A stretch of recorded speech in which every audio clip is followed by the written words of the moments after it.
Okay okay, ठीक है sir. तो polygon law of vector addition में क्या हो जाएगा कि ए बी बी सी और सी ए को इक्वेट जीरो किए हैं, तो ए बी का वैल्यू है सी आई कैप, और बी सी देखो इस प्लेन पे है, तो बी सी को तुम रिजॉल्व करोगे, जैसे फाइनल हम लोग वेक्टर को रिजॉल्व करते हैं एक्स के तरफ वाई के तरफ, सब लोग समझ रहा होगा। तो रिजॉल्व करके लिखोगे तो क्या आएगा, तुमको दिख ही रहा होगा कि ए साइन बी जे कैप लिखोगे ना, जे कैप की तरफ एक आएगा एक कॉम्पोनेंट, और माइनस क्या आएगा, एक आई कैप की तरफ आएगा। बोलो क्लियर है ना? सर कौन सा एंगल ले रहे हो? इसका एंगल ले रहे हैं सपोज, ये एंगल को बी मान लो ना, इसको बी मान लो, अच्छा ठीक है, इसको ये मान लो। सर बीटा कर दीजिए इसे। अच्छा चलो बीटा कर देते हैं, अल्फा बीटा ले लो, बीटा ले लो, अल्फा ले लो, और गामा ले लो, ठीक है। तो इसको बीटा कर दो, समझ रहे हो ना, कंपाउंड रिजॉल्व कर दिए का। Yes sir. एक साइन की तरफ होगा, एक कॉस की तरफ होगा, माइनस कॉस की तरफ, माइनस आई कैप की तरफ। चलो ये बीटा है, अब तो क्लियर हो गया, तो ये बीसी हो गया हम लोग का। अब चलो हम लोग लिखते हैं ए सी सी ए वेक्टर या ए सी वेक्टर, जो भी लिखो, सी ए वेक्टर। सी ए वेक्टर क्या हो जाएगा अपने पास, सी ए वेक्टर ही लेना है, तो हो जाएगा ए साइन सी ए वेक्टर, मतलब कौन सा वेक्टर है, सी ए, ये वाला वेक्टर। हम लोग पहले लिए बी और सी, अच्छा, फिर सी ए ले रहे हैं ना, सी ए ये वाला वेक्टर है, यस सर। ठीक है। तो सी ए को रिजॉल्व कर लेते हैं।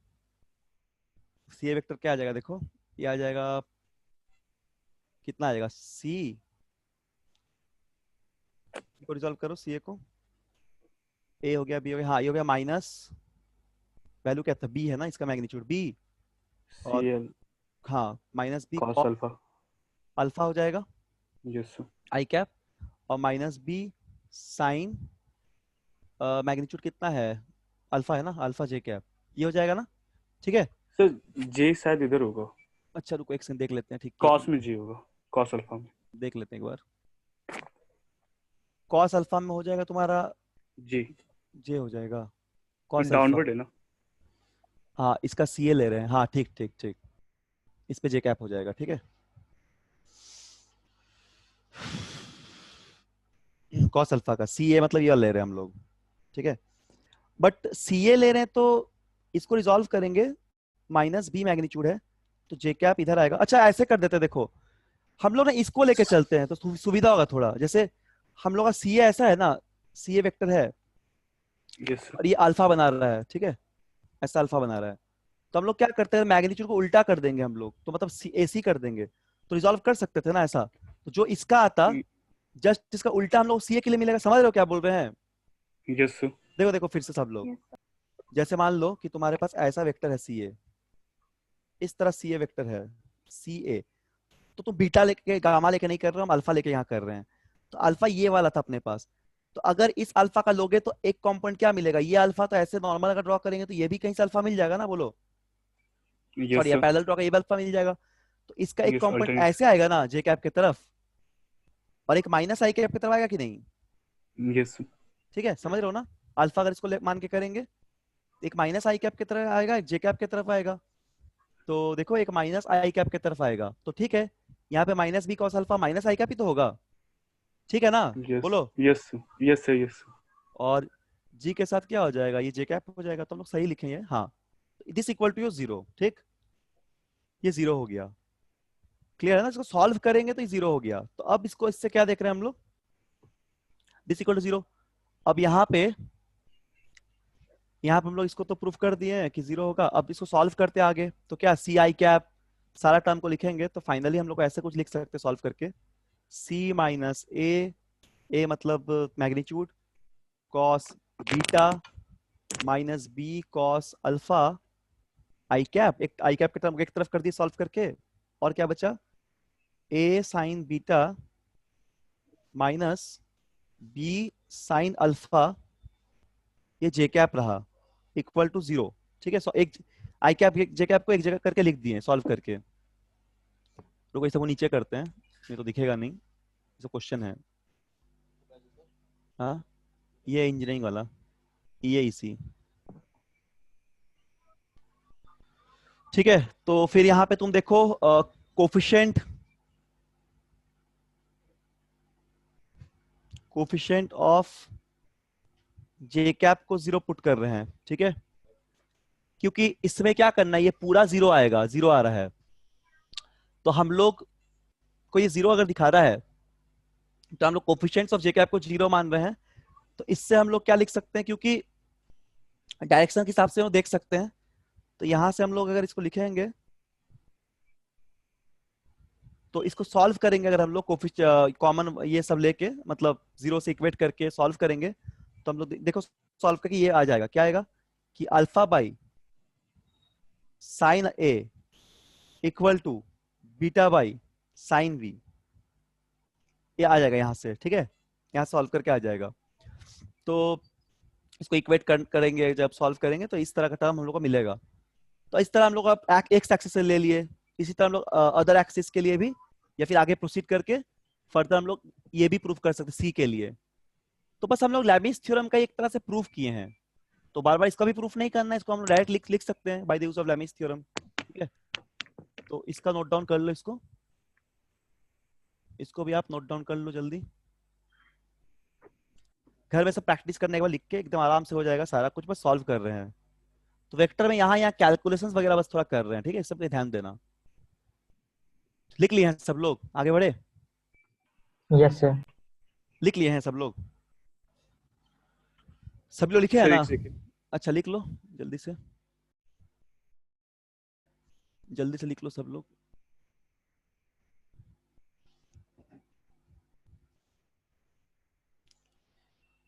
चलो फटाफट और प्रॉब्लम करते हैं कुछ कुछ, और ओवरऑल प्रैक्टिस करोगे, ऑब्जेक्टिव करते रहो, ठीक है। कैलकुलेशन आएगा, ध्यान देना, तो सॉल्व करना। धन्यवाद सर। कैलकुलेशन आएगा, सॉल्व करना है, थोड़ा ध्यान देके।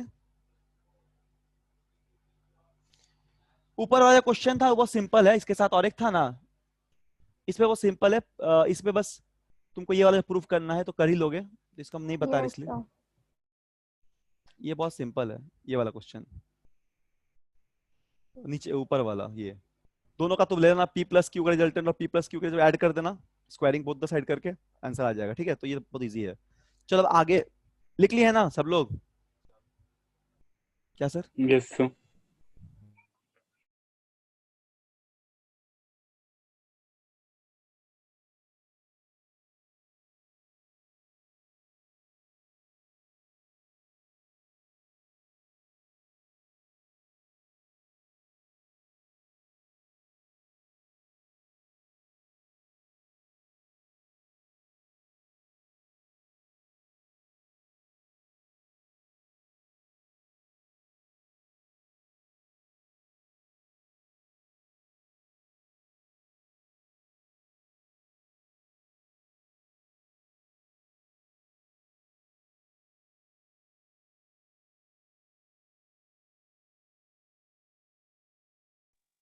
हेलो।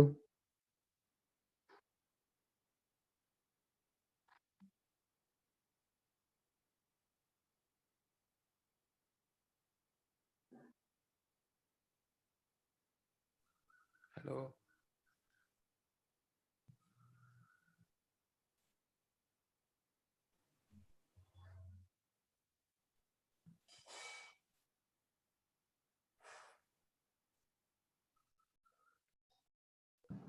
फिर से लगता है रांची में लाइन गया।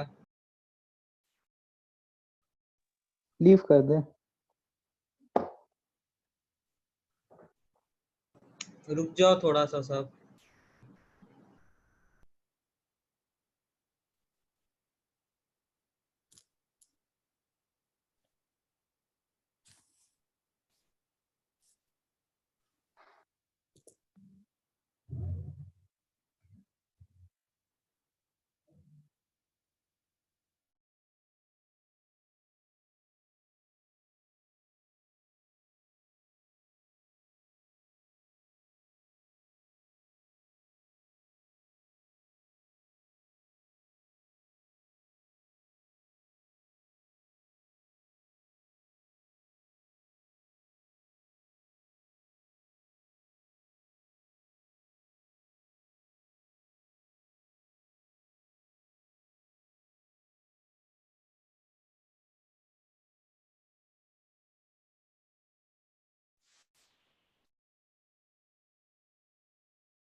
आवाज नहीं आ रहा आपका। नहीं, तुम लोग को जा रहा है क्या आवाज? आ Yes, रहा sir. है। Yes sir. नहीं, सौरभ सर का आवाज आ रहा है क्या? मेरा नहीं। नहीं सर। नहीं आ रहा।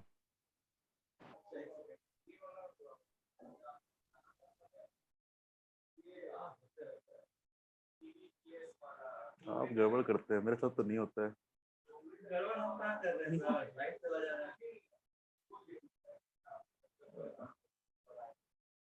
निकाल के लगाना।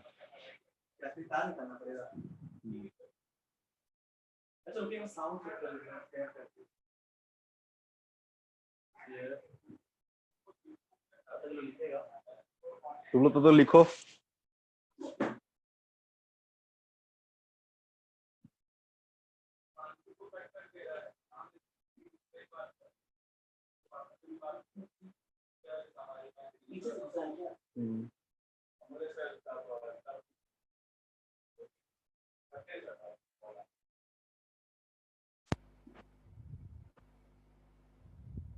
हाँ सर, आने लगा सर, बोलिए आप।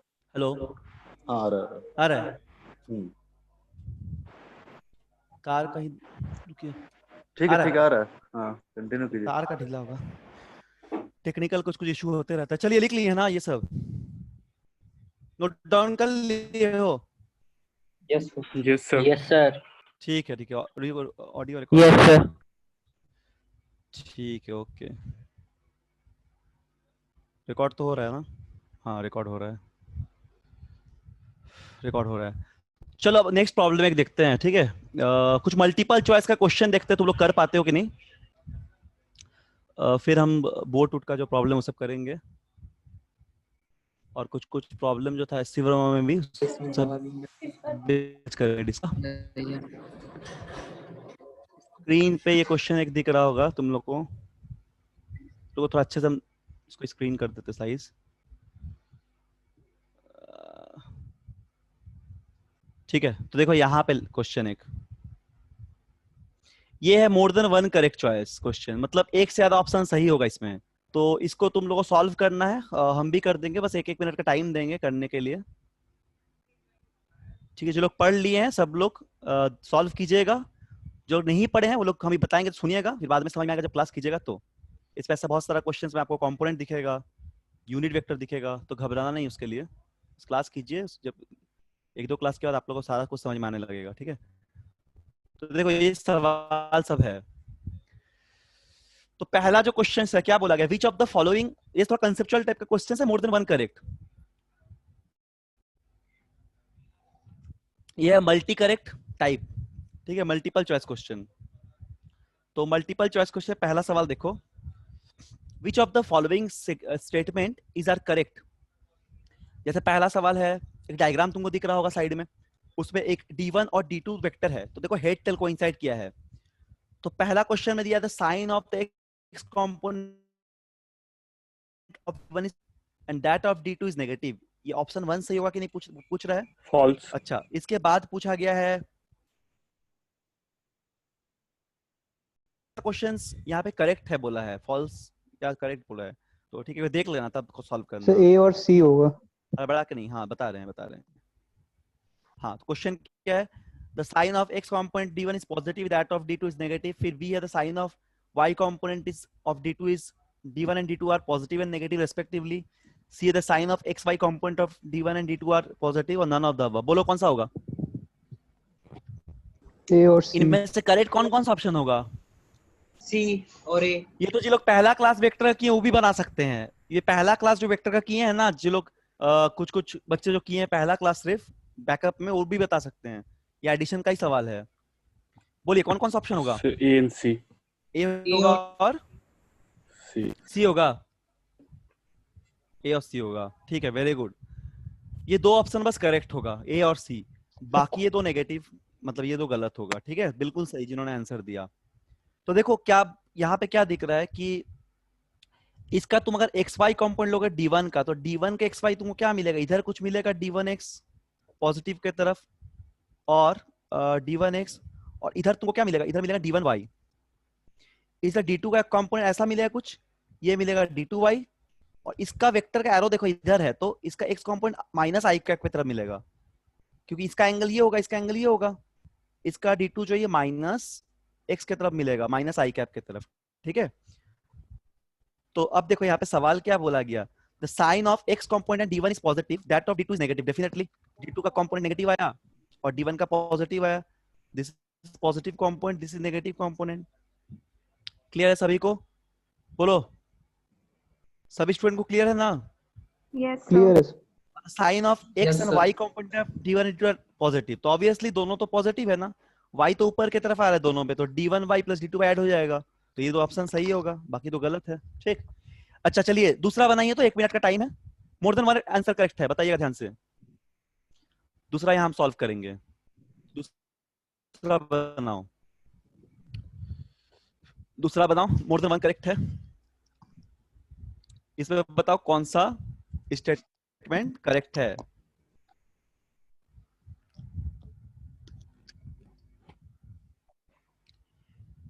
ये आप लोग से नहीं बनेगा जिन्होंने पहला क्लास बस किया है, ये उन लोगों से बनेगा जो पूरा क्लास कर लिए हैं।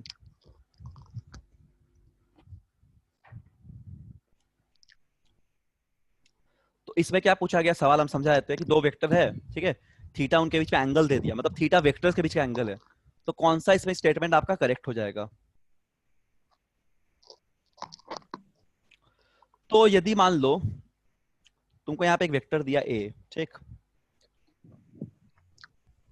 ऐसा कुछ 3i cap plus 4j cap, एक मतलब, और बी वेक्टर कुछ ऐसा दिया suppose i cap plus j cap, तो इस तरह कुछ है, मान लो कि ऐसा कोई xy प्लेन है और यहाँ पे सपोज कि 3 यहाँ तक है और 4 यहाँ तक है, तो ए वेक्टर ऐसा कुछ हो जाएगा। इस प्लेन पे सपोज ये एक ए वेक्टर हो गया, और आई जे तो यहाँ पे कहीं पे मान लो कि बी वेक्टर हो गया। ठीक, इनके बीच में एंगल थीटा दे दिया है, दिस द थीटा इनके बीच में। तो यदि हम ए वेक्टर को रिजॉल्व करेंगे, ये दो वेक्टर हो रहा है ना ए और बी, और इनके बीच में एंगल थीटा है, मान लो टेलटेल मेथड देख रहे हैं दोनों का, तो ये वेक्टर थीटा हो जाएगा दोनों के बीच का। तो यदि हम यहाँ पे ए को रिजॉल्व करेंगे, वेक्टर ए को रिजॉल्व करेंगे, तो ए का डायरेक्शन के एक बी की तरफ मिलेगा। तो यदि हम मान लो, देखो हम यहाँ पे ग्रीन से बना रहे हैं, इस ए को रिजॉल्व करना है हम लोग को अगर, तो एक ए को हम इस बी की तरफ कर सकते हैं और इसका एक परपेंडिकुलर ऐसे कर सकते हैं, मतलब this A vector can resolve, अगर ये एंगल है, ध्यान से देखो सब लोग, ये ए है, ये सपोज बी है, ये इसका एंगल है, तो इस ए, ये थीटा है, तो इस ए को हम लोग वेक्टर से एक बी की तरफ रिजॉल्व कर सकते हैं अलोंग द बी, एक परपेंडिकुलर टू बी। क्लियर है ना? This A can resolve in ये बी की तरफ और इस परपेंडिकुलर की तरफ, इस तरह करते हैं रिजॉल्व, क्योंकि ये एंगल है, तो ये ए बी के अलोंग हो जाएगा, मतलब ए कॉस थीटा बी के अलोंग और A sine theta perpendicular to B हो जाएगा। बोलो क्लियर है सभी को? बोलिए क्लियर है ना? सर एक बार रिपीट कर दीजिए। जैसे हम बोल रहे हैं, मान लो ये ए है, ये बी है ना, तो इसमें से पूछा गया कि कौन सा रिलेशन सही होगा। तो जैसे मान लो कि एक डायग्राम तुम बनाओगे ऐसे, ध्यान से देखो, तुमने मान लो, हाँ क्या आंसर बता रहे हो, कौन कौन सा ए और क्या है बोलो? डी, नहीं डी नहीं होगा, डी। अच्छा देखो बी, ये दो, हाँ ये दो होगा, सही, वेरी गुड, ए और बी आंसर होगा। तो देखो कैसे कैसे लाएंगे इसको, तो ये ए हो गया और ये बी हो गया, मान लो दो वेक्टर एक्स वाई प्लेन पे, और इनके बीच में एंगल थीटा दिया हुआ है। ठीक, तो यहाँ पे तुम क्या करोगे कि इस ए को तुम रिजॉल्व कर सकते हो, जैसे इस ए वेक्टर को तुम तोड़ सकते हो, रिजॉल्व करना तोड़ना, इस ए वेक्टर को तुम तोड़ सकते हो दो कंपोनेंट में। तो एक तो तुम इसको बी की तरफ तोड़ सकते हो क्योंकि थीटा है अगर, तो ए का एक बी कंपोनेंट की तरफ और बी का एक परपेंडिकुलर कंपोनेंट की तरफ, जैसे ब्रेक करते वेक्टर्स को, जैसे एक्स वाई में ब्रेक करते उस तरह बी की तरफ किए और बी का परपेंडिकुलर किए, ऐसे ब्रेक कर सकते हैं। तो यहां से हम लोग क्या लिख सकते हैं तब, तो हम लोग यहाँ पे ये बोल सकते हैं, इधर लिख रहे हैं, ठीक है, रेड पेन से लिख रहे हैं, इधर देखो यहाँ पे लिख रहे हैं बगल में, यहाँ लिख रहे हैं, इसके बाद तो क्या लिख सकते हैं, देखो हम लोग यहाँ पे लिखेंगे कि कंपोनेंट ऑफ ए जो है ना, component of A, vector A, वो अलोंग बी हो जाएगा, अलोंग बी ले रहे हैं, उसको हम लोग मॉडल लेते हैं सपोज मैग्नीट्यूड ऑफ ए, तो ये क्या होगा, सॉरी अलोंग बी ले रहे हैं, तो इसका वैल्यू क्या हो जाएगा, ये हो जाएगा ए कॉस थीटा होगा ना, अगर ये थीटा है तो इसका ये component A cos theta B के तरफ, और डायरेक्शन क्या, बी कैप के तरफ, डायरेक्शन बी की तरफ मतलब यूनिट वेक्टर बी कैप के तरफ। समझ में आ गया? तो अब बी कैप का तुम यूनिट वेक्टर निकालो तो बी कैप का डायरेक्शन मिल जाएगा, तो बी कैप का यूनिट वेक्टर क्या होगा, I cap plus J cap root 2 vector base magnitude. तो चॉइस ए इज करेक्ट, यानी कि यहाँ पे ए वाला हम लोग करेक्ट आ गया। देखो ठीक भी है, मैग्नीट्यूड ये हो गया और बी कैप का डायरेक्शन ये हो गया, ये बी कैप का डायरेक्शन हो गया। क्लियर है सभी को? बहुत अच्छा सवाल है, मतलब समझ कॉन्सेप्ट के लिए। और एक काम करो फिर तुम एक y कंपोनेंट की तरफ देखो, साइन वाला कंपोनेंट, तो साइन वाला कंपोनेंट ठीक इसका परपेंडिकुलर होगा a का, ठीक साइन वाला कंपोनेंट a का कौन सा होगा, ये b वेक्टर का ठीक परपेंडिकुलर होगा, और b वेक्टर का परपेंडिकुलर किस प्लेन पे लाई कर रहा है, ये देखो माइनस आई कैप हो गया, सॉरी माइनस ये हो गया तुम्हारा, क्या बोलते हैं, इसका जो परपेंडिकुलर कंपोनेंट है ये माइनस किधर आ गया, आई कैप की तरफ आ गया, ठीक है, मतलब इधर आ गया, ठीक, इसका एक एक्स वाई कंपोनेंट, तो वेक्टर ए का एक ये कंपोनेंट हो गया और इसका ये वाला कंपोनेंट एक हो गया, ठीक है। तो यहां से करेंगे तो इसका डायरेक्शन क्या आ जाएगा, चेक करके देखो, ए साइन रिजॉल्व करोगे तो ये आएगा ए मैग्नीट्यूड ऑफ ए और साइन थीटा, और इधर का बी का डायरेक्शन, तो ठीक डायरेक्शन पलट गया, ये डायरेक्शन ठीक बदल जाएगा, उल्टा हो जाएगा डायरेक्शन, तो क्या हो जाएगा माइनस आई माइनस जे कैप हो जाएगा, ठीक है, माइनस जे कैप हो जाएगा, इस प्लेन पे हो जा रहा है, तो मतलब एक कंपोनेंट साइन का ये वाला बोल सकते हैं हम लोग, this is our next component, क्योंकि एक इसका ये वाला साइन कंपोनेंट हो गया था और ये वाला कॉस कंपोनेंट हो गया था, ठीक है। तो इस तरह हम लोग जो है सॉल्व कर सकते हैं, इस तरह हम लोग जो है सॉल्व कर सकते हैं, ठीक है, एक्स वाई प्लेन पे लेके हम लोग इसको सॉल्व किए हैं। अच्छा अगला जो सवाल है तीसरा नंबर, इसको ट्राई कीजिए जल्दी से, तीसरा ट्राई कीजिए, एक सेकंड रुको, इसका एक और पार्ट है मेरे पास, इसका तीसरा का नेक्स्ट पार्ट यहाँ पे है। चलो तीसरा करो, तो हम तीसरा के लिए टाइम दे रहे हैं 2 मिनट का। देखो तीसरा का पूरा सवाल यहाँ पे है, तो मल्टीपल चॉइस क्वेश्चन में 2 आंसर आएगा, अब देखो 2 कौन कौन सा होगा। देखो तीसरा का option A B C D तुमको दिया हुआ है स्क्रीन पे, देखो ध्यान से। सर ए और बी होगा। अच्छा ठीक है, देखते हैं बना के, और बाकी लोग भी बनाओ, बाकी लोग भी बताइए। क्या बोले तुम, क्या होगा, ए और बी? अच्छा हाँ सर। ठीक, देखते हैं ए और बी, देख लेते हैं, और एक और ऑप्शन आना चाहिए शायद। ठीक है चलो, और कोई बनाए हैं, ट्राई करते, इसको बनाते हैं हम लोग। और किसी ने बनाया है? नहीं तो देखो यहाँ बनाते हैं, यहाँ बनाते हैं, ठीक है। क्या बोला गया है कि वेक्टर एक तो दिया हुआ है यहाँ पे 2i cap plus J cap plus K cap, ठीक, एक वेक्टर ये दिया हुआ है, और फटाफट देखो एक वेक्टर बी दिया हुआ है, बी कितना दिया हुआ है, बी भी दिया हुआ है यहाँ पे I cap J cap plus K cap दिया हुआ है, ठीक। Then the unit vector is perpendicular to, parallel to, perpendicular to और पैरेलल टू ए, 3 ऑप्शन यहाँ पे दिख रहा है हम लोग को।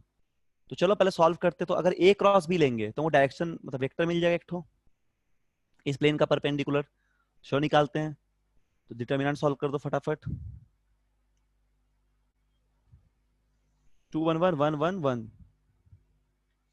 तो यहाँ से अपने पास क्या आ जाएगा, सॉल्व करके देख लो, ये आ गया 1, डायरेक्ट लिख देते हैं, हाँ, तो आई कैप ले लेंगे, 1 - 1 0 हो गया पूरा, तो माइनस जे कैप का टर्म बचेगा और के कैप का टर्म बचेगा, ये बचेगा क्रॉस बी, तो इसका यूनिट वेक्टर निकालो, तो इसका यूनिट वेक्टर निकाल के तो क्या होगा इसका यूनिट वेक्टर, यही तो perpendicular to A cross B हो जाएगा ना, तो यूनिट वेक्टर हो जाएगा J cap K cap by root 2, ऐसा कोई ऑप्शन दिख रहा है ना, हाँ ऐसा दिख रहा है, minus J cap plus K cap by root 2, यानी कि ए तो दिख रहा ऑप्शन, तो ए तो ठीक है यहाँ पे, और सी में भी सेम ऑप्शन है। अच्छा, तो ए भी इसका परपेंडिकुलर होगा क्योंकि ए क्रॉस बी है, तो जिस प्लेन में ए है उसी प्लेन पे बी भी है, तो ए का भी, तो ए क्रॉस बी का परपेंडिकुलर ये कुछ है, तो ये ए का भी परपेंडिकुलर बी का भी परपेंडिकुलर, यानी ए होगा और सी तो होगा ही होगा, दोनों होगा, ए और सी।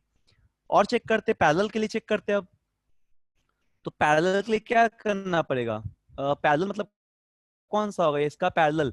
मतलब डायरेक्शन हम लोग का मान लो के कैप की तरफ आ रहा है, क्योंकि देखो इनका यूनिट वेक्टर जे कैप और के कैप की तरफ आ रहा है, तो पैरेलल के लिए चेक करते हैं। तो मान लो कोई भी वेक्टर जिसका मान लो कुछ मैग्नीट्यूड है, ठीक है, वो पैरेलल टू ए होगा कि नहीं, इसको लिए कैसे चेक करना पड़ेगा हम लोग को?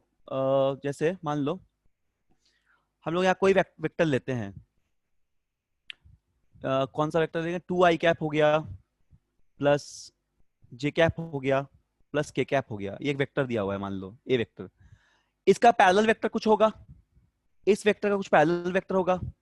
कोई वेक्टर मान लो कि कोई वेक्टर का मैग्नीट्यूड x है, मान लो कोई वेक्टर जिसका मैग्नीट्यूड क्या है, x है, जो इस वेक्टर का पैरेलल होगा, इस वेक्टर का बोला गया है कि then unit vector perpendicular to parallel to check करने की ए का पैरेलल कौन सा वेक्टर है। तो ए वेक्टर अपने पास ये वाला था, तो इसका पैरेलल मान लिया फिलहाल x इसका मैग्नीट्यूड है, इस वेक्टर का पैरेलल कुछ, तो वो पैरेलल वेक्टर कैसे निकालेंगे हम लोग?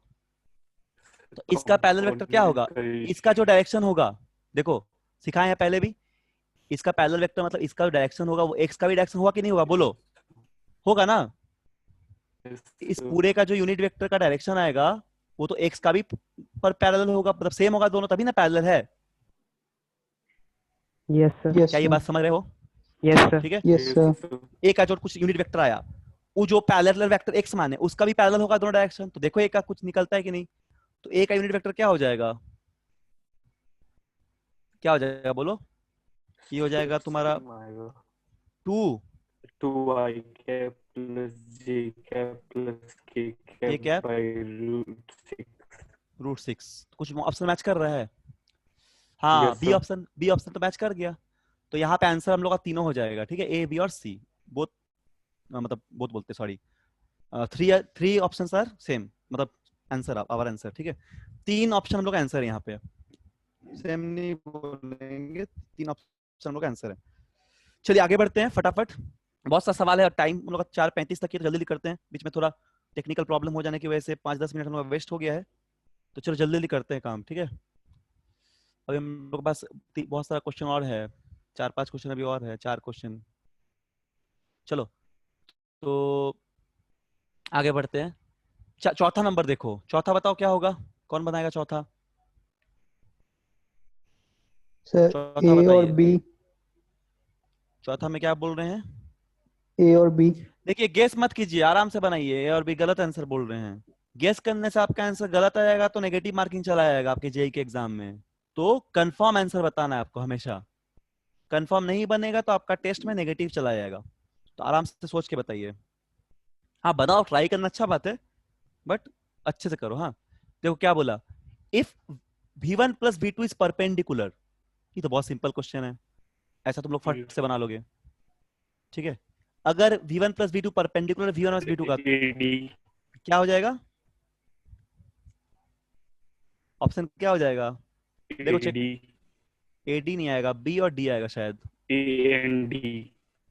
ए और बी नहीं नहीं, बी और डी होना चाहिए। देखो चेक करते हैं।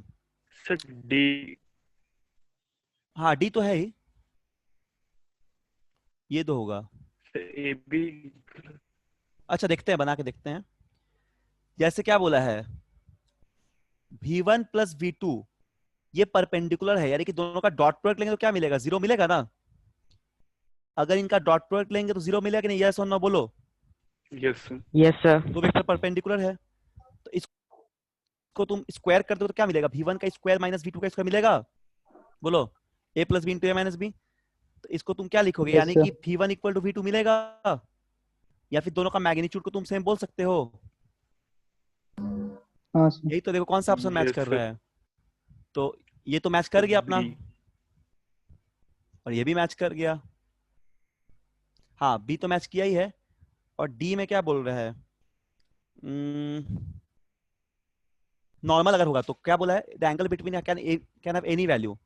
नहीं, एंगल एनी वैल्यू नहीं हो सकता है। अच्छा, B1 B2 के बीच में, हाँ B1 B2 के बीच कुछ भी एंगल हो सकता है। इनके बीच में 90 होना चाहिए। मतलब B1 B2 कुछ भी रहे, दिस शुड बी 90, मतलब दोनों का जो रिजल्टेंट आएगा, this should be perpendicular to this one, ये होना चाहिए। इसमें कुछ भी रहे हम ए लोग भी फर्क नहीं तो पड़ेगा। सही होगा ना क्या? नहीं, ए भी क्यों सही सर, होगा? ए भी तो सही होगा ना, वो ना परपेंडिकुलर। ना ना, A V1 is A sir, perpendicular to क्योंकि V2 बोला एनी है। वैल्यू ऑफ थीटा है ना। क्या बोल रहे हो? अच्छा ठीक है, हम समझ गए तुम क्या बोल रहे हो। हाँ, देखो, पहला ऑप्शन में तो क्या सर दिया है? एंगल कुछ भी हो सकता है ना। हाँ, एंगल कुछ भी हो सकता है। V1 is perpendicular to V2 बोला है क्या? तो ये नहीं होगा, क्योंकि इससे हमको मतलब नहीं है कि ये परपेंडिकुलर हो ना हो, हम लोग को इनका रिजल्टेंट परपेंडिकुलर से मतलब है।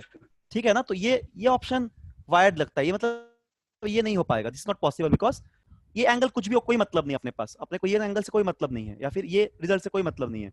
हम लोग को देखना है कि दिस शुड बी इक्वल, यानी कि इनका रिजल्टेंट शुड बी 0, यानी कि ये आपस में परपेंडिकुलर। तो इसका मतलब ये ऑप्शन और ये ऑप्शन सही होगा। ठीक है, चलो एक पांचवा देख लो।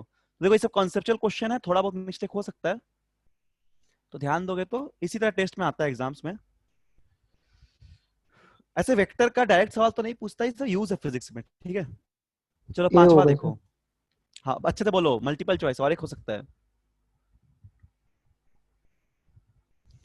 बोलो, कौन बोल रहे थे आंसर? जो भी बोल रहे थे। ए ए तो है सही सर, बोले हो, ए सही बोले हो, और एक कुछ आना चाहिए। देख रहे हैं। हम्म, क्या बोला? To sir vectors. डी होगा। हाँ, डी होगा, वेरी गुड।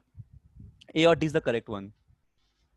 इसमें बोला है two vector A and B lie on one plane, vector C lies in the different plane, then A plus B plus सी।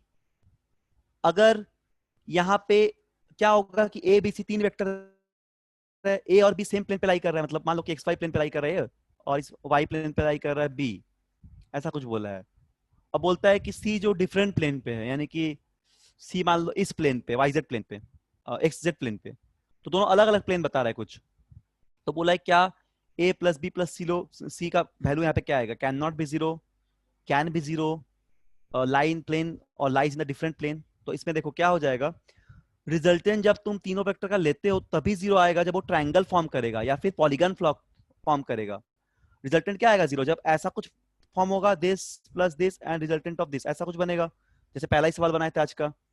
तो पॉलीगन या क्लोज पाथ जब बनाएगा वेक्टर्स, मतलब this this should be equal to, इस तरह कुछ बनेगा, तभी ये अगर वेक्टर ए होता, ये अगर वेक्टर बी होता, जीरो होने के लिए इस वेक्टर को सी होना पड़ेगा उल्टा डायरेक्शन में, ऐसा, तभी बोलेंगे जीरो आता। तो लेकिन थ्री वेक्टर लाई डिफरेंट प्लेन पे, तो कभी भी ट्रायंगल फॉर्म नहीं कर पाएगा इस तरह। हाँ, डिफरेंट प्लेन पे लाई कर रहा है, तो इसीलिए ये ऑप्शन पॉसिबल, ये वाला सही होगा हम लोग का। और any three vector line of different form any, हाँ ये भी होगा हम लोग का, डिफरेंट प्लेन है इसीलिए। ठीक है, तो ये सब हो गया मल्टीपल चॉइस में। अब हम लोग आते हैं अगला सवाल पे जल्दी से। अगला सवाल ये बोट वाला एक है, देखो ये वाला यहाँ पे, यहाँ पे क्वेश्चन हम लाए हैं, स्क्रीन पे देखो ध्यान से।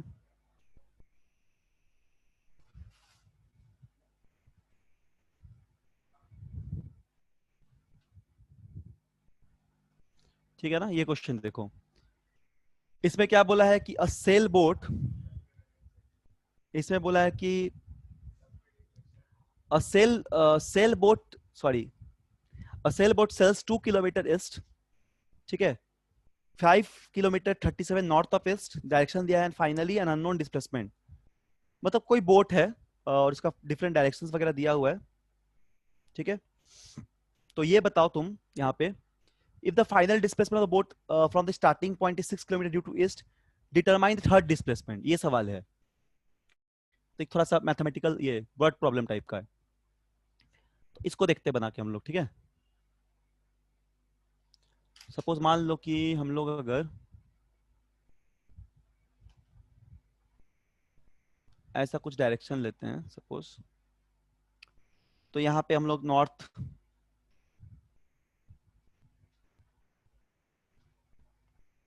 साउथ ले लिए, इधर तो ईस्ट ले लिए। 4। हाँ, 4, वेरी गुड, एक्स के लॉन्ग 4 आएगा, ठीक, फाइनल डिस्प्लेसमेंट निकाले हैं 4, मतलब फाइनल आंसर 4 है आपका। फाइनली वैल्यू आंसर्स अच्छा ठीक है ठीक है, एक्स थर्ड की तरफ तो सही निकाले हैं। अननोन डिस्प्लेसमेंट कितना निकाले बोलिए, चलिए बनाते हैं हम लोग, ठीक है। तो देखो यहाँ पे ना नॉर्थ ईस्ट साउथ वेस्ट लिख दिए हैं, और क्या बोला, डायरेक्शन बोला है। तो जैसे बोला गया है कि 6 किलोमीटर ड्यू टू ईस्ट पहले बोला गया है, तो पहले क्या बोला गया, 6 किलोमीटर ईस्ट के तरफ। और क्या बोला जा रहा है, तो 2 किलोमीटर ड्यू टू ईस्ट बोला है, क्या बोला है क्वेश्चन में, 2 किलोमीटर ड्यू टू ईस्ट, तो 2 किलोमीटर ड्यू टू ईस्ट की तरफ बोला है। तो गिवन डिस्प्लेसमेंट लिख दो क्या क्या दिया हुआ है।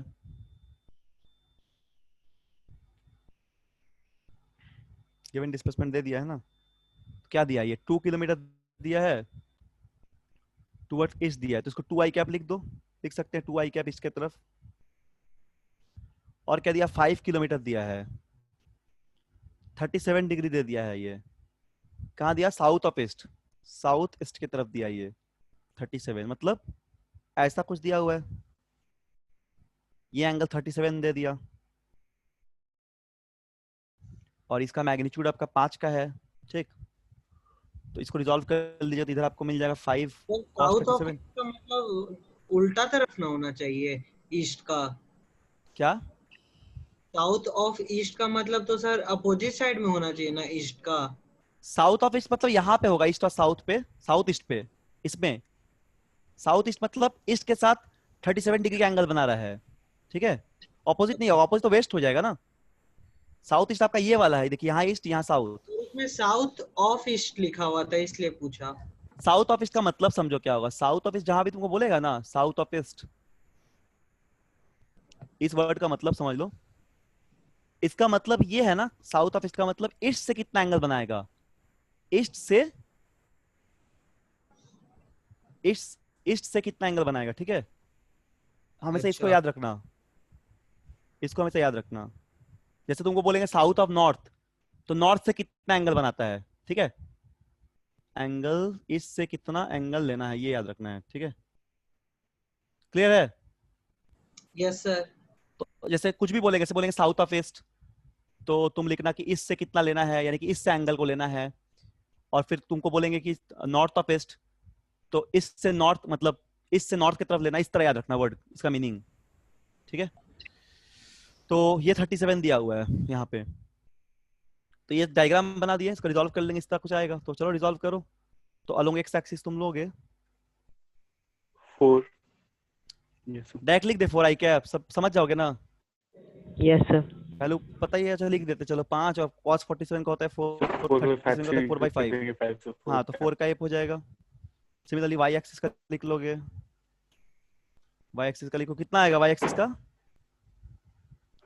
5 इंटू 3/5 ना, यही ना होगा, हाँ 3 हो जाएगा। और नीचे की तरफ है ये देखो, जे कैप माइनस जे कैप की तरफ, तो माइनस लिख दो, -3 जे कैप, ठीक, ये हो गया। अब अननोन डिस्प्लेसमेंट निकालना है हम लोग को, तो इसी प्लेन पे कहीं पे होगा। तो मान लेते कि अननोन डिस्प्लेसमेंट तुम्हारा ये है, लेट अननोन डिस्प्लेसमेंट जो है, एक सेकंड रुको, पेन हिल जा रहा है। अननोन डिस्प्लेसमेंट जो होगा ना,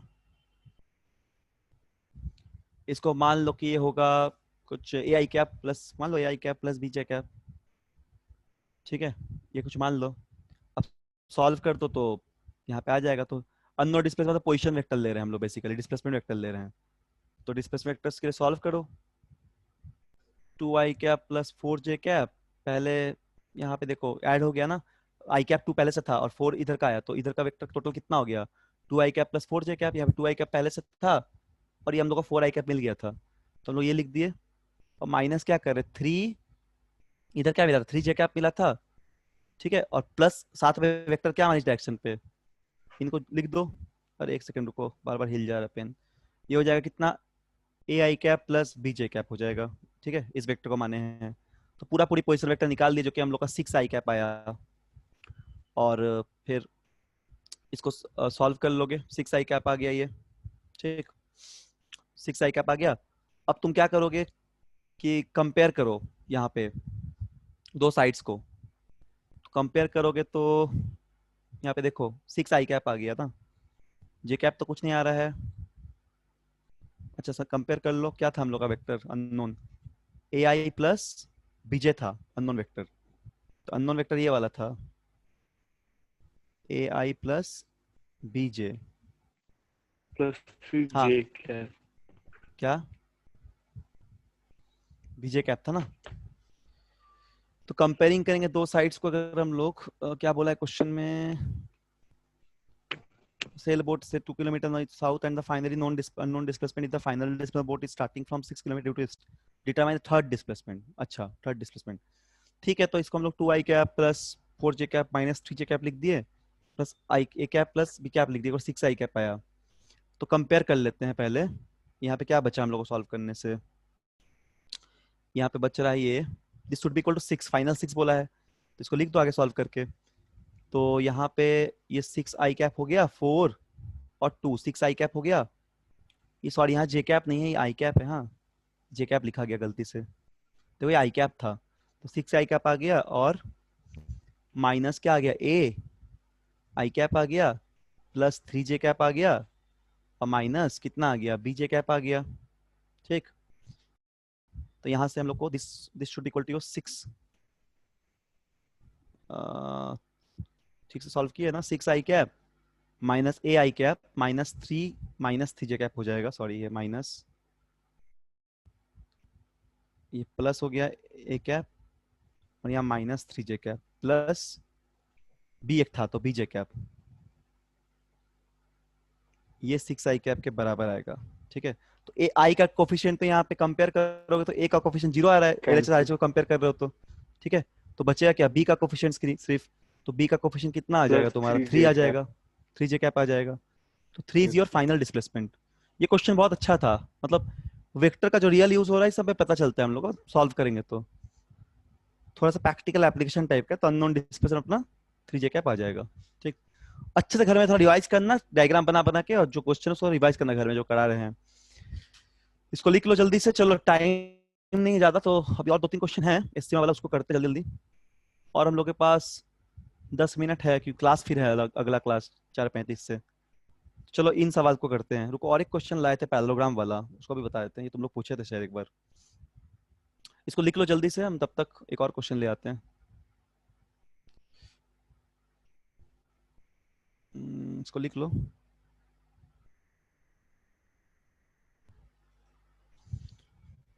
एक सेकेंड रुको, फिर अगला क्लास में फिर से डायमेंशन शुरू हो जाएगा, तो उसके लिए टेंशन मत लेना। जो लोग नहीं किए वेक्टर क्लास वो लोग वेक्टर का कीजिएगा अलग से।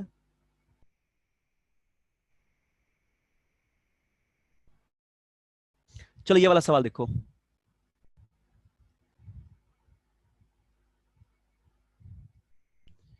इसमें क्या दिया हुआ है, इसमें दिया हुआ है कि ये बनाए थे, क्या बना है ये वाला? नहीं सर, आपको सॉल्यूशन मांगे थे। अच्छा ठीक है, हम बता दे रहे हैं, ये नहीं बना है ना।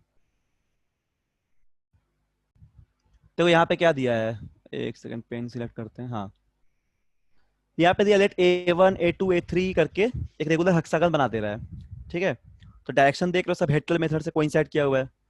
तो right the X component of the vector represent by the 6 sides taken in the order, use the fact that result of this 6 vector is 0। Obviously 0 तो होगा, एक पॉलीगन बना रहा है क्लोज, उसको प्रूफ करना है 0 कैसे आ रहा है, वेरीफाई करना है इस रिजल्ट को, यू हैव टू वेरीफाई। तो चलो वेरीफाई करते हैं।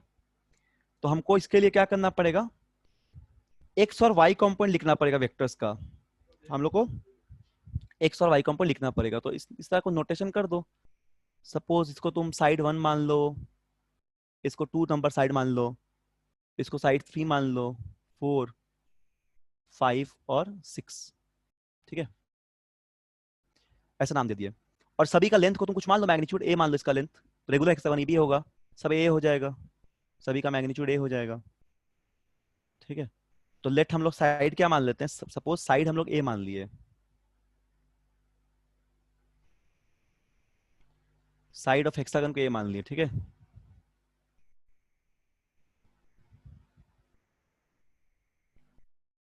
ठीक, तो एक्स कंपोनेंट लिखो फटाफट, एक्स कंपोनेंट लिखो, एक्स कंपोनेंट वाई कंपोनेंट। तो एक्स कंपोनेंट लिखोगे तो कितना आ जाएगा, देखो व्हाइट से लिख देते, विजुअल अच्छा से होगा ये, देखो। तो एक्स कंपोनेंट लिख दो तुम सबसे पहले साइड S1 का, इसको S1 मान लो, साइड का नाम दे दो, हाँ S1 S2 कुछ लिख दो, चलो S1 लिख देते हैं। तो एक्स कंपोनेंट ऑफ साइड 1,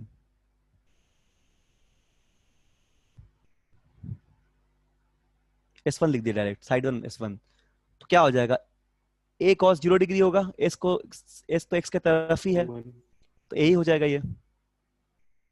और साइन का, इसका साइन क्या, ये तो x के तरफ एंगल बना है, साइन का भी 0 हो जाएगा, तो इसका y कंपोनेंट भी क्या होगा, 0 हो जाएगा, a sin 0। ठीक है, तो चलो इसको लिख दिया, अभी वैल्यू नहीं लिख रहे, मैं लिख दे रहे वैल्यू, मतलब लास्ट में पुट करेंगे। फिर हम x कंपोनेंट ऑफ S2 ले लेते हैं। तो ये कितना हो जाएगा, देखो ये 60 डिग्री है, तो 60 को तुम सॉल्व करोगे तो cos 60 sin 60 इस तरह लिख देते हैं। ठीक है, 60 का क्या होता है, π/3 होता है रेडियन में। ठीक, तो लिख दो a cos π/3, पाई का टर्म ले रहे हैं क्योंकि पाई के टर्म में सब दिया हुआ है, तो यहाँ से रिजल्ट भी मिलते जा रहा है हम लोग को। ठीक है, तो ये हो जाएगा π/3, और सिमिलरली तुम y कंपोनेंट कर दोगे, तो तुम्हारे पास a sin π/3। फिर तुम आगे लिखो इसको, सारा कंपोनेंट ब्रेक करो ना फटाफट, फिर ये का एंगल देखो कितना आ गया।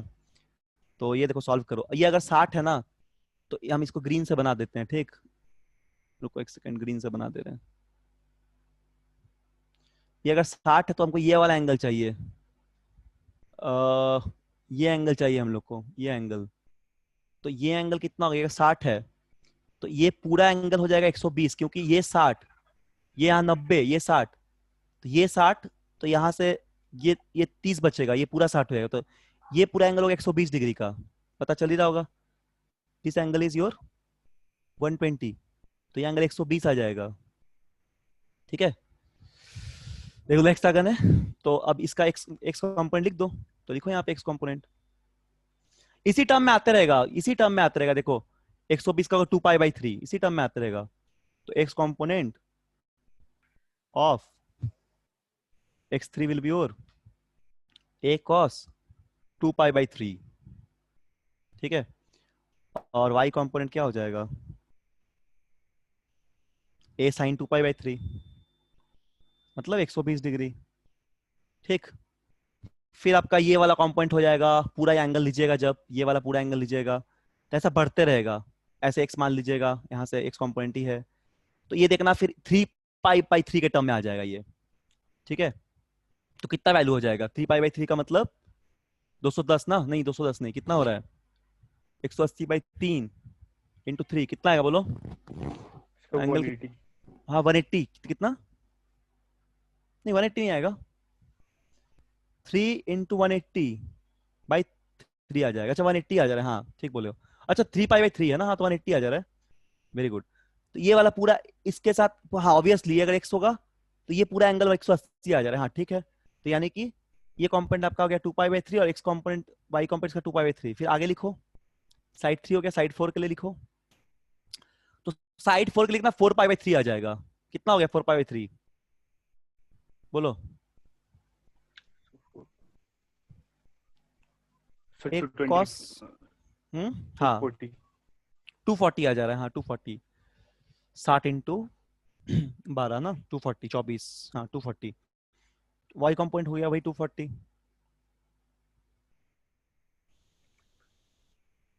तो ये सिंपल सवाल है, प्रूव करने का बेसिकली, और फिर पॉलीगन जो लिखते हैं उसका नंबर बताइए ना इसका, क्या, इसका 18 नंबर, 18 नंबर ना, हाँ ये हाँ बता देंगे अभी बता देंगे, yes, टाइम है अभी थोड़ा सा, इसको जल्दी कर लेते हैं हम लोग।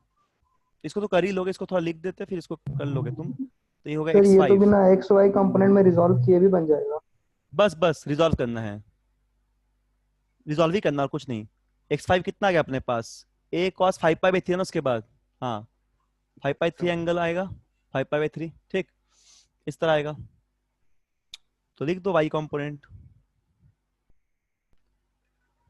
x3, ठीक है, इस तरह y कंपोनेंट लिख देना। 4π/3 लिखे हैं, 4π/3 2π/3 π/3 सारा लिख दिया हम लोग। ओ S4 3π/3 हो जाएगा, S4 नहीं लिखे क्या, S4 3π/3 आ रहा है, S4 3π/3 आ रहा था, ठीक है। S3 आ गया था 2π/3, S4 आ गया 3π/3, और S5 आ जाएगा हम लोग का कितना, S5 आ जाएगा 4π/3, ये आएगा 4π/3, देखो डायग्राम में 4π/3, हाँ। और ये भी S5 हो जाएगा 4π/3। बस थोड़ा लिख देते इसको, साइन y कंपोनेंट में साइन, ठीक है। और लास्ट जो कंपोनेंट बचेगा यहाँ लिख देते हैं। लास्ट कंपोनेंट क्या बचेगा, x कंपोनेंट बच जाएगा तुम्हारा ऑफ S6 के लिए, ये आ जाएगा a cos 5π/3 है लास्ट वाला एंगल, 5π/3 है, हाँ 5π/3 एंगल से भी दिख रहा है। और y कंपोनेंट कितना हो जाएगा, ये हो जाएगा a sin 5π/3। बस तुम इसको ऐड करोगे, सारा वैल्यू पुट करोगे ना x y लिख के, तो देखना 0 आ जाएगा रिजल्टेंट। हम आगे लिख नहीं रहे हैं, देख लेना करके। जैसे एंगल वैल्यू पुट करोगे π/3 2π/3 सब वैल्यू को जानते हो ट्रिग्नोमेट्री से, और रिजल्टेंट जब निकालोगे तो देखना ये 0 आ जाएगा तुम्हारा, प्रूफ कर लोगे तो ये आ जाएगा, ठीक है। बस रिजॉल्व करना था। चलो आगे बढ़ते हैं अब, बोलो क्लियर हो गया ना ये। Yes. Yes, resolve sir. करके बस रिजॉल्व करके आई क्या बचे का वैल्यू पुट कर देना, ठीक है। और एक जैसे 80 डिग्री 180 डिग्री 270 240 सारा वैल्यू पुट करके सॉल्व कर देना, तो देखना रिजल्टेंट 0 आ जाएगा। चलो अब 17 नंबर 18 नंबर देखते हैं। 18 पहले देख लेते हैं, ये 17 देख लेते हैं, जैसा मैंने दोनों देख लेते हैं करके, ज्यादा टाइम नहीं रहेगा, समझा देंगे कैसे हो रहा है ये। चलो 17 देखो, 17 बना है किसी का, 17 वाला बना है क्या, ये से बना लिया। बन गया है, ठीक है। चलिए इसको देख लेते हैं। टाइम कितना हो गया हम लोग का, 4:40 ना, ठीक है, सॉरी 3 4 30 हो गया, ओके पूरा 30 हो गया, ठीक है। चलो 5 मिनट देख लेते हैं। तो ये हो जाएगा तुम्हारा particle moves in a given, एक ऐसा क्लास क्वेश्चन है, किए भी थे हम लोग, लाइन कांस्टेंट वेलोसिटी v, ठीक है। तो मान ले पार्टिकल जो कांस्टेंट वेलोसिटी v से मूव कर रहा है, ऐसे कांस्टेंट वेलोसिटी v से मूव कर रहा है, और क्या बोला है, on a given straight line with a constant speed v at a certain time it is at point p। अच्छा किसी टाइम पे p पॉइंट पे था, ये यहाँ पे कहीं on a straight line path, o is a fixed point so that o यहाँ से कहीं से मान लो देख रहे हैं हम लोग, o fixed point है, and so that op cross v is independent of position p। अच्छा तो position p मतलब op जो होगा उसको बोला है कि op जो क्रॉस v होगा, दोनों का क्रॉस पर, उसको बोला कि शो कीजिए इंडिपेंडेंट है पोजीशन से, तो इसको मान लो। और ये स्ट्रेट लाइन भी मूव कर रहा था पार्टिकल ऐसे, ठीक है, ये v से मूव कर रहा था, और ठीक है, तो ये OP हो गया मान लो यहाँ का पोजीशन वेक्टर, OP हो गया, या OP P यहाँ पे बना दे रहे हैं, यहाँ पे P बना दे रहे हैं, और यहाँ से हो जाएगा ये M, इसको M मान लिए, ठीक है। और ये थीटा मान लिया एंगल कुछ, ये नॉर्मल ड्रॉ कर दिए, और कहीं पे सपोज पहुंचा था तो P डैश हो गया, बीच में कोई पॉइंट था वहां पे सपोज P डैश हो गया, और ये थीटा डैश ले लिए, एंगल ऐसे चेंज हो रहा है। तो इस तरह कुछ डायग्राम इसका हम लोग बना लिए हैं। तो यहाँ पे हम लोग क्या चाहिए, OP क्रॉस V चाहिए, OP क्रॉस V चाहिए। तो अगर इसका मैग्नीट्यूड लिखें तो क्या आ जाएगा अपने पास, ये आ जाएगा, डायग्राम सबको क्लियर हो गया, तो OP क्रॉस V को लिख दो, magnitude of OP into magnitude of V into sine theta, उनके बीच का एंगल क्रॉस प्रोडक्ट कर रहे हैं, तो V into OP sine theta कर दो, ऐसा सजा के लिख सकते हैं, V into OP sine theta लिख दिए इसको, ठीक है। और एक ट्रायंगल पे अब देखो, किस ट्रायंगल पे देख रहे हो, OPM पे देखो, OPM ट्रायंगल पे, OPM ट्रायंगल पे तुम देखो, साइन थीटा का जो वैल्यू फाइंड आउट कर सकते हैं हम लोग यहाँ से। तो साइन थीटा कितना आ जाएगा बताओ जल्दी से, OM, देखो साइन थीटा आ जाएगा OM बाई OP P/H, हाँ OM बाई OP आ जाएगा साइन थीटा। तो अपने पास OM का वैल्यू आ गया, OM आ गया OP साइन थीटा, ठीक है ना, OM आ गया OP साइन थीटा। तो यानी हम लोग इसको डायरेक्ट लिख सकते हैं P क्रॉस V को। अब ध्यान से इसको देखो, P क्रॉस V को हम लोग क्या लिख सकते हैं, इसको लिख सकते हैं V into OM, V into OM। तो इसको इक्वेशन नंबर हम लोग सपोज 1 मान लेते हैं, ठीक, ये समझ में आ गया, V इंटू OM। तो देखो यहाँ पे इंडिपेंडेंट है ऐसे, तो आगे भी अगर प्रूफ करेंगे तो और एक चीज देख सकते हैं, यदि हम लोग ओपी डैश क्रॉस वी लेते हैं तब भी देख लो ये भी इंडिपेंडेंट ही आएगा। ऐसे चेक करके देखते हैं तो ये ओपी डैश हो गया और वी साइन थीटा डैश ये भी देखो इंडिपेंडेंट ही आएगा। तो इसको भी ऐसे OP dash sine theta dash लिख सकते हैं। ठीक है, तो यहाँ पे भी साइन थीटा डैश का वैल्यू निकालो इस एंगल से। देखो यहाँ से कितना हो जाएगा थीटा डैश, यह जगह O M by OP dash हो जाएगा। तो लिखो O M by OP dash. तो देखो थीटा से थीटा से परपेंडिकुलर आ रहा है, इधर चला गया थोड़ा। देखो थीटा से परपेंडिकुलर आ रहा है तो ओ एम इक्वल टू क्या आ गया, ये ओपी डैश आ गया। तो इसलिए यहाँ पे ओ एम क्या आ जाएगा, OP dash into sine theta dash. तो इसीलिए यहाँ पे भी क्या मिल गया हमको, OP dash cross V equal to V into O M आ जाएगा। तो दोनों से तुमको दिख रहा है ना थीटा से इंडिपेंडेंट है, तो पी पोजीशन से इंडिपेंडेंट है। इन दोनों से प्रूफ कर सकते हैं, इससे और इससे। ठीक है, मतलब it is independent of your position of P. P position से इंडिपेंडेंट है, दोनों सेम आ गया, दोनों में वही आ गया, इसमें भी वही आ गया वी इंटू ओ एम, इसमें भी वही आ गया अपने पास वी इंटू ओ एम। तो पोजीशन से इंडिपेंडेंट है ये। ठीक है, hence from 1 and 2 we can write. लिख लेना इसको आगे। समझ में आ गया, बोलो आया समझ में? एक बार बता दे, यहाँ ओ माने जल्दी फटाफट बता देते। यहाँ ओ माने, यहाँ एम माने, यहाँ पी माने, पी डैश माने हैं। तो ओपी क्रॉस वी लिख दिए, तो ओपी वी साइन थीटा हो गया। वी साइन थीटा को यहाँ पे क्या लिख सकते हैं, वी इसको सजा के वी को अलग कर दिए, ओपी साइन थीटा लिख दिए और साइन थीटा वैल्यू ट्रायंगल से निकाल दिए जो कितना है ओ एम बाई ओपी। तो ओ एम अपने पास ओपी साइन थीटा आ गया, यानी कि V cross V into O M आया। इक्वेशन 1 लिख दिए। फिर कोई पॉइंट पी डैश मान लिए, वहां पे थीटा डैश मान लिए, तो वहां से भी ओपी क्रॉस वी कर दिए। अगर ओपी डैश क्रॉस वी कर दिए तो OP into V sine theta dash आया। यहाँ पे sine theta dash O M into OP dash आ गया। यहाँ पे भी क्या मिला, O M equal to OP dash sine theta dash मिल गया। तो यहाँ से भी ये वी इंटू ओ एम आ गया, यानी कि देखो पी से इंडिपेंडेंट, दोनों केस में डैश में भी वही आ रहा है और ओपी में भी वही आ रहा है, यानी कि ये पी से इंडिपेंडेंट है। बोलो क्लियर है? बोलो ठीक है। अच्छा देखना घर में एक बार अच्छे से, ठीक है, अच्छे से घर में देखना। चलो लास्ट वाला क्वेश्चन कर लेते हैं जल्दी से। लास्ट क्वेश्चन देखो, यहाँ पे बनाते हैं लास्ट क्वेश्चन 18 नंबर। फिर कोई डाउट होगा तो भेजना, और भी सब अच्छे से बनाना बनेगा, सारा सवाल ध्यान से बनाना थोड़ा। लास्ट क्वेश्चन में क्या दिया है देखो, लास्ट क्वेश्चन में दिया हुआ है कि द फोर्स चार्ज पार्टिकल, ठीक है, इसमें क्या दिया है कि the charge particle, the force on the charge particle due to electric field and magnetic field given by, इस तरह कुछ फोर्स दिया हुआ है। ये होता है मैग्नेटिक लोरेंज फोर्स। इसका एक्सप्रेशन क्लास 12 में पढ़ते हो तुम लोग।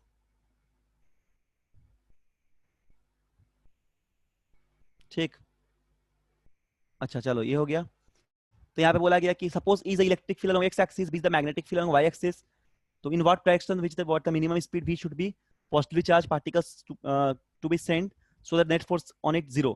तो नेट फोर्स 0 बोला, यानी कि f को तुम 0 करोगे। ध्यान से देखो सॉल्यूशन इसका सॉल्यूशन कर दे रहे हैं 18 नंबर का। ठीक, f 0 करोगे तो यहाँ पे क्या लिखोगे, QE plus Q V cross B, Q scalar है इसलिए इसको ऐसे लिखते हैं Q V क्रॉस B करके, this should be equal to 0। तो यानी कि आप QE को क्या लिखिएगा, QE की लिखिएगा minus Q V cross B। ठीक है, यहां से Q हटाइए, Q को हटाइएगा तो E कितना आ जाएगा आपके पास, E आ जाएगा, लिखते रहो फटाफट समझ के, V क्रॉस B आ जाएगा। ठीक है, माइनस में। ठीक है, तो मैग्नीट्यूड लीजिएगा, अगर सिर्फ मैग्नीट्यूड लीजिएगा तो इन मैग्नीट्यूड क्या हो जाएगा, in magnitude E equal to हो जाएगा V B साइन थीटा। ठीक है ना, और यहाँ पे वेलोसिटी चाहिए तो वेलोसिटी को लिख दीजिए E by B sine theta. अब वेलोसिटी को क्या बोला है, मिनिमम होना है, वेलोसिटी को क्या लिख दीजिएगा, E by B sine theta लिख दीजिएगा। अब यहाँ पे बोला है वेलोसिटी को मिनिमम होना है, तो मिनिमम स्पीड होना है, तो V मिनिमम के लिए आपको साइन थीटा मैक्सिमम होना पड़ेगा। समझ रहे कि नहीं, बोलिए। Yes sir. V मिनिमम के लिए साइन थीटा मैक्सिमम होना पड़ेगा, तो थीटा मैक्सिमम 90 डिग्री होता है, यानी कि साइन 90 का वैल्यू 1, तो V जो आएगा V मिनिमम, उसका वैल्यू आपका हो जाएगा E बाई B, ये आपका आंसर है। ठीक, चलिए फटाफट लिख दीजिए, बंद करते हुए क्लास वहां शुरू होगा मेडिकल बैच में भी तुरंत। समझ गए ना? वो एक बार बोर्ड वाले क्वेश्चन पे ले जाइए ना, वहाँ पे कुछ नोट करना था। किसमें ले जाए? बोट वाला, बोट वाले क्वेश्चन पे? बोर्ड वाले क्वेश्चन पे। ठीक है, ठीक है। बोर्ड। अच्छा अच्छा अच्छा, ओके। इसमें ऊपर करे, ऊपर करे क्या? और बोट, बोट सेलिंग बोट। यही है बोट का क्वेश्चन। Yes sir. और ऊपर कर दे, स्क्रीन को ऊपर करे कि नीचे करे, बोलो। ये नहीं, ये चार्ज इलेक्ट्रिक। अच्छा ठीक है, पीडीएफ ले लेना, लिख लो जल्दी यस से। सर। पीडीएफ ले लेना सर से। लिख लिए हो? छूट गया तो ऊपर ऊपर। और ऊपर। स्क्रीन नहीं करना। हाँ क्या बोलो?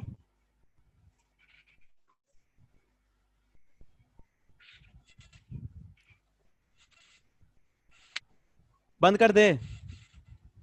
स्क्रीन मूव नहीं कर रहा। स्क्रीन मूव नहीं कर रहा है? स्क्रीन पहले जैसे ही टीम की स्क्रीन है। अच्छा स्क्रीन तो ऊपर कर दिए हैं। हाँ अब आ गया। आया है, देखो तो। हो गया सर। ये सर। चलो तो बंद करते, क्योंकि वहां क्लास का टाइम पार हो गया। पीडीएफ ले लेना ना सर से, ठीक है ना? ठीक है। लेफ्ट कर दिया,